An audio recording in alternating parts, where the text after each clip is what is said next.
আসসালামু আলাইকুম everyone, welcome to my new blog. তো এইবার ঈদে আমি আমার মেয়ের জন্য একটা ড্রেস মেক করে নিলাম।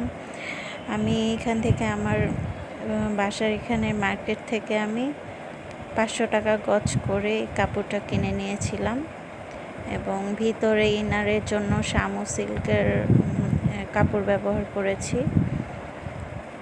তারপরে পুঁতি কিনে নিয়েছি এবং এই কাজগুলো আমি নিজের হাতে করেছি।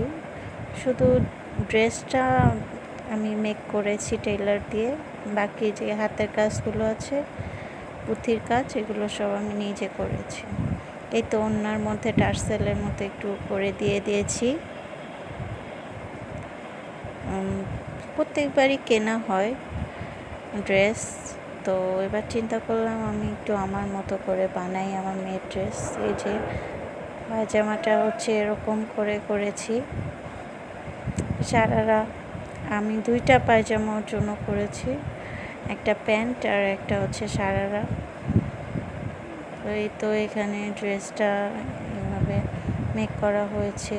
তো এই যে পুঁতি কিনে এনেছি, ড্রেস মেক করার পরে এই পুঁতিগুলো আমি লাগিয়ে নিয়েছি। এখানে এই যে লম্বা টাইপের আর কাঁচ গোল পুঁতি, এভাবে টার্সেলের মতো আমি বানিয়ে নিচে লাগিয়ে দিয়েছি।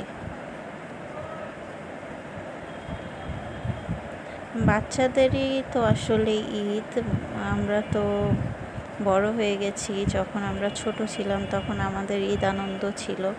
এখন বাচ্চাকে কিছু বানিয়ে নিজের মতো করে সাজিয়ে ঈদের দিন তৈরি করলে মনে হয় যে এটা আমারই ঈদ হচ্ছে। তো ড্রেসটা মেক হয়ে গেল। আল্লাহ হাফেজ, সবাই ভালো থাকবে আর সবাই কমেন্টে জানিও ড্রেসটা কেমন হয়েছে।